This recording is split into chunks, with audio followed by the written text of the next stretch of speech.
Ahoy hoy, Michaela from Team Retroid here, starting up a new channel. Our focus is going to be on retro games, roguelikes, and devices that help us play them.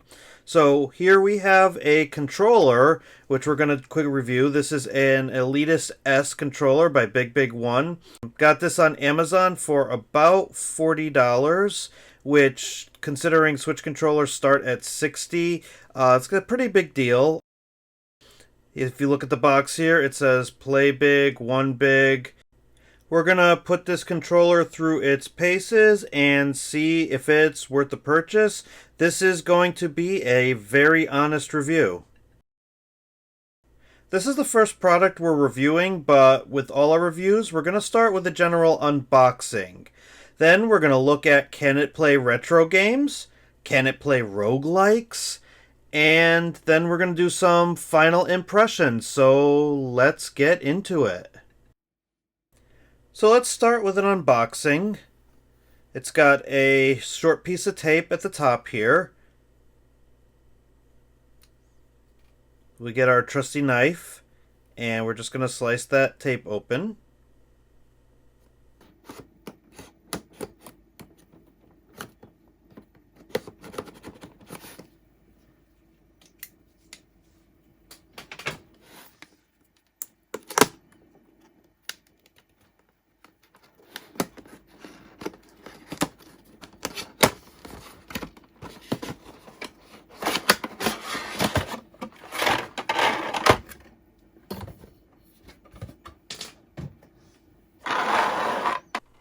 And here we go.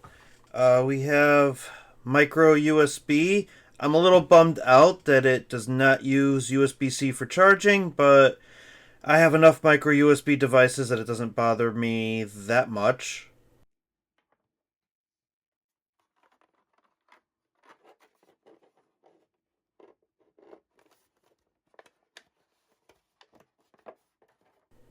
And here's the controller. So far, it looks pretty nice, feels good in the hand. I do like the way they have the buttons configured. It looks like you have the Switch-style lighting on the bottom, shoulder buttons on the top, micro USB connection, sync button. On the back, you have the triggers. They feel really nice. So far, it looks like a professional grade controller, which is really nifty. You also have instructions on the back on which mode to put it on. Home and screenshot buttons. It's very clear that this is meant to be a Switch controller, but it's got so many other uses, which we'll talk about in a little bit.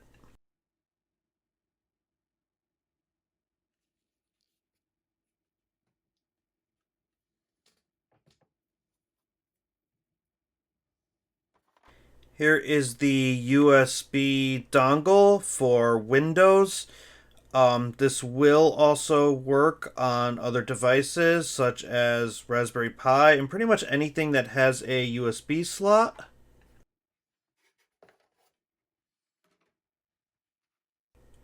Here's a 12-month warranty card and the manual.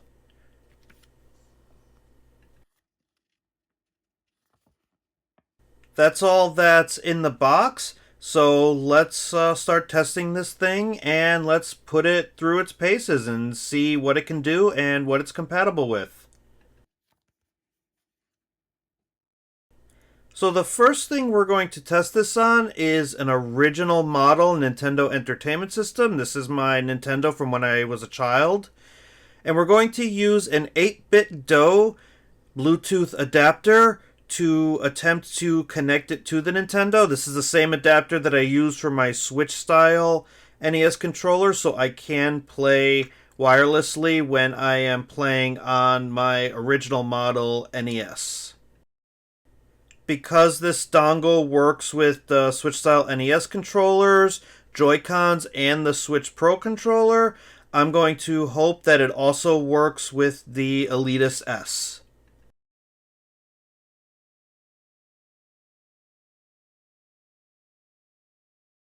The pairing process was fairly simple. I just held the sync button on the Elitist S Controller until the switch lights on the bottom started blinking fast. And then I did the same on the 8-bit Do dongle, and sure enough, it paired. So things are looking hopeful. We got a red light showing that it's in switch mode, so let's give it a shot. So here we have Super Mario Bros. 2 running on the Nintendo Entertainment System hooked up to a CRT TV. And as you can see, pushing all the buttons on the controller, even though it's paired, does absolutely nothing. I can't get into the game, I can't get back to the title screen. So we're going to assume that this does not work. Just to rule out compatibility, we're going to try again with the Super Nintendo Entertainment System and a similar 8-bit Do Bluetooth dongle. And again, this works with the Super Nintendo controllers for Switch. It works with a Switch Pro controller. The firmware has already been updated, and we're going to see if we have any luck here.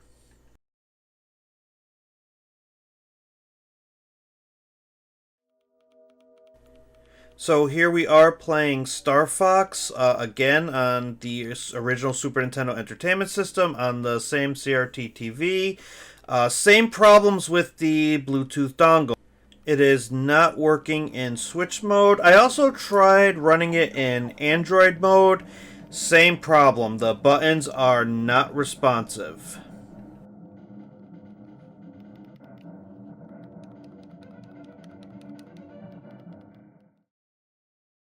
So let's head to the website and update the firmware. I will provide the link to the website in the description. Click Firmware Download.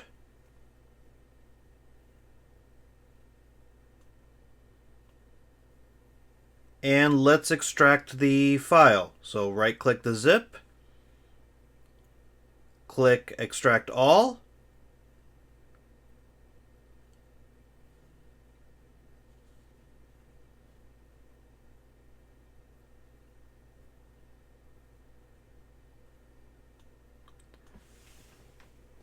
Click Extract.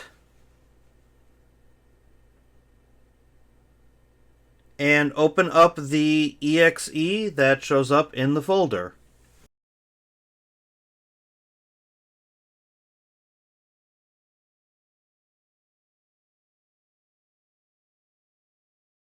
If prompted, click More Info and click Run Anyway.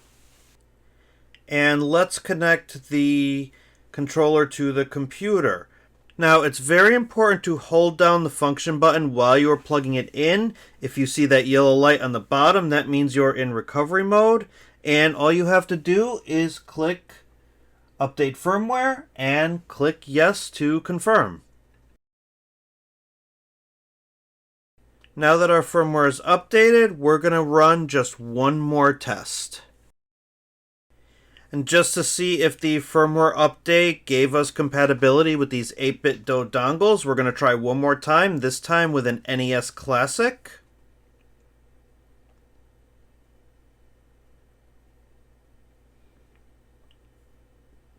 And this 8-bit Do dongle runs very similarly to the other two we tested. So let's try this and see if the controller will work.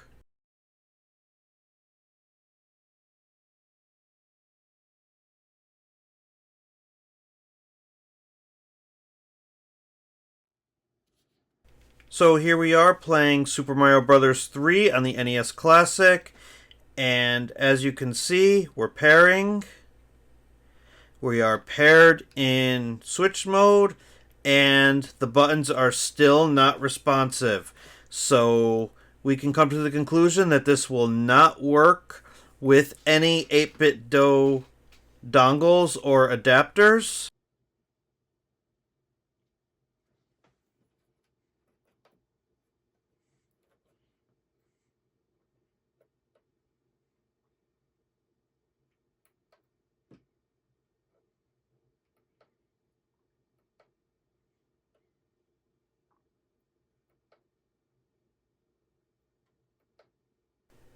And just to double check, here we are with a Nintendo Switch official NES style controller. And as you can see, the game is responsive and working fine, which means the adapter is working fine. So we're going to once again confirm this BigBigWon controller does not work with any 8-bit do dongles.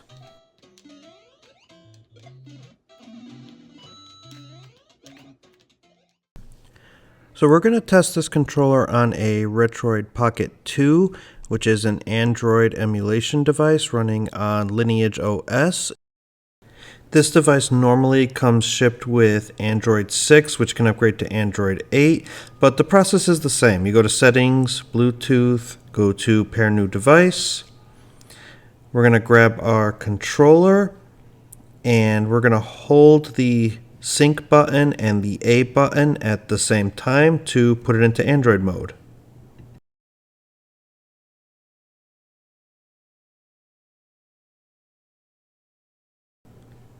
It will show up as Elitist S with a couple of numbers. Just go ahead and click that to pair. Click pair. And we should be good to go. Once you are paired, you will see a blue light on the controller signifying that we are paired in Android mode. And here we are playing New Super Mario Bros. On the Drastic emulator in the Retroid Pocket 2.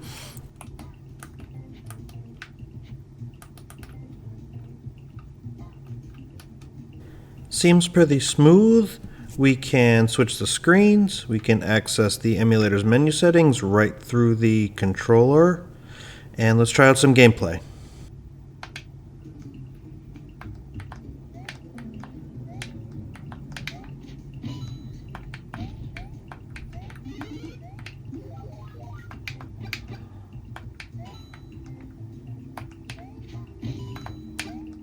So gameplay seems pretty smooth. The Retroid Pocket 2 is one of my favorite devices to emulate DS on, but I do want to point out, if you could see here, there is a good second of input lag.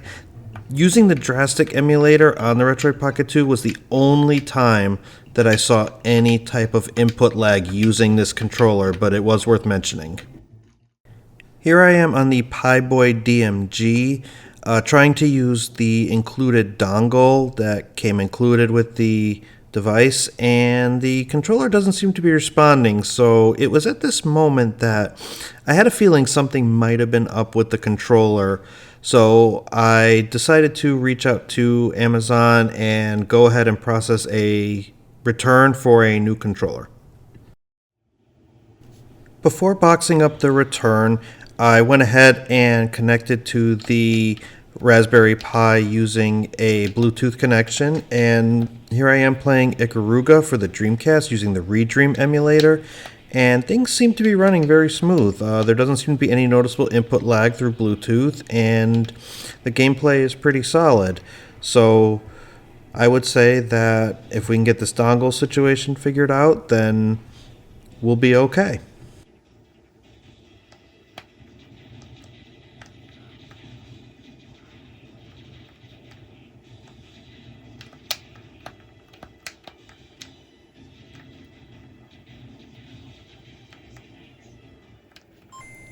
So here we are, 24 hours later. Amazon was actually really good with their return policy. They got me a return literally the next day.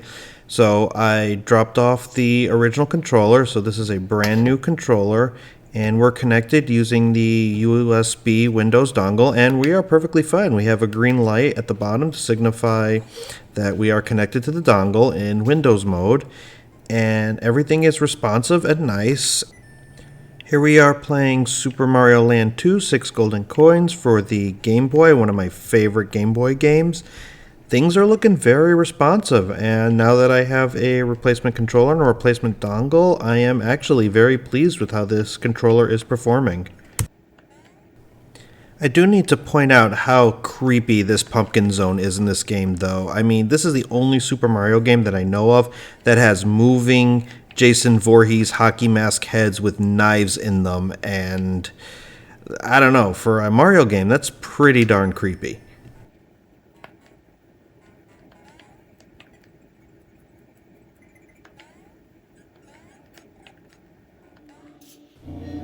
Here is Metroid Zero mission on the Retroid Pocket 2. I decided to go back and test the USB Windows dongle on this device as well, just to see if it was responsive, and once again, it's working very well, and I'm not noticing any of that input lag I noticed earlier when running the Drastic emulator.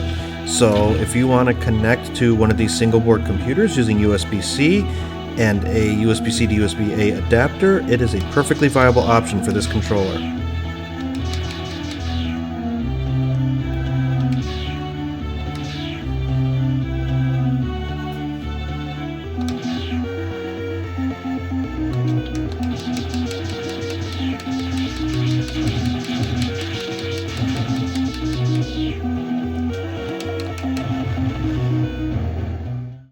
Where this controller truly shines, though, is on the Nintendo Switch, where you won't have any pairing issues at all. Just hit the sync button and pair it like you would any other Pro controller. So we're going to do one last retro test, and that is playing Super Mario Bros. 2 on the Nintendo Switch using the NES Online app. And everything looks responsive, and the controller plays and functions very well. So probably the best use of this controller as far as a retro game controller is going to be right on the Nintendo Switch itself with the games that are on offer.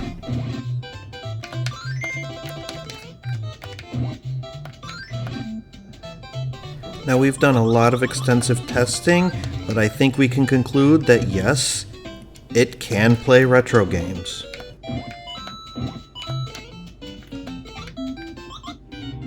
So moving on to roguelikes, and here we are playing Dead Cells on the Nintendo Switch, and I'm actually holding the function button and the L2 button because I want to map dodge to one of those back buttons.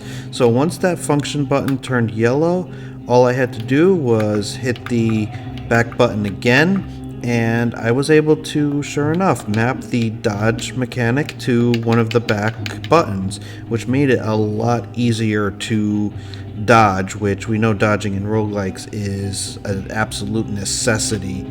So roguelikes with this controller is great because you get that Pro Controller functionality, but without the Pro Controller price.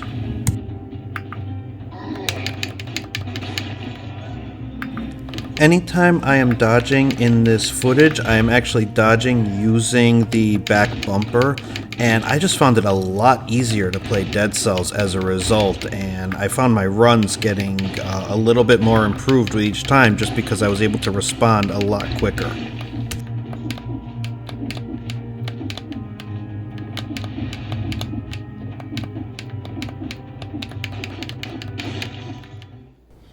And the last test that I did with this controller was on Moonlighter on the Nintendo Switch. Again, L2 is mapped to dodge in that game, and because I had already mapped L2 to the back bumper in the previous section, I found this game a little easier as well. I mean, you could see I lost quite a bit of health in that last section, but it was a lot easier to manage and make my way through my runs, which, make my roguelikes a little bit more fun. Although I tested roguelikes specifically on the Nintendo Switch, any roguelikes you have on your PC or Steam will work just as well with this controller because you can connect to your computer via the included dongle.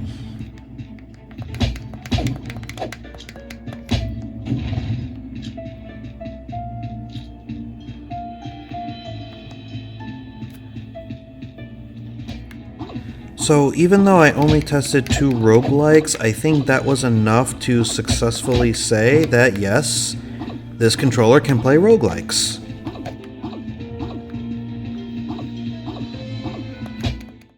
So let's talk about our commendations and condemnations of this controller. For commendations, controller feels great. I never cramped up and the mat really was nice. Switch connectivity was perfect. The rear triggers are great for roguelikes, and the versatility in connecting this controller is great when stuff works. Also, the price for $40, I think you can't beat this Pro Controller functionality as well as a great feeling Pro controller, considering just regular Pro controllers start at $69 and Elite controllers go well over $100.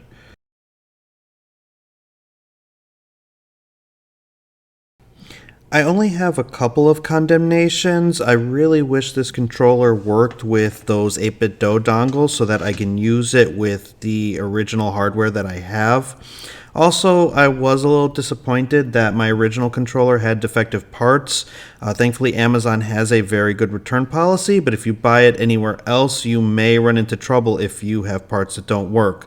They did have a 12-month warranty card, and their support is pretty good. When I emailed them about the original issues I had with the dongles, they did get back to me within a day, and they did tell me that they weren't planning on supporting any controller adapters other than the one that comes in the box.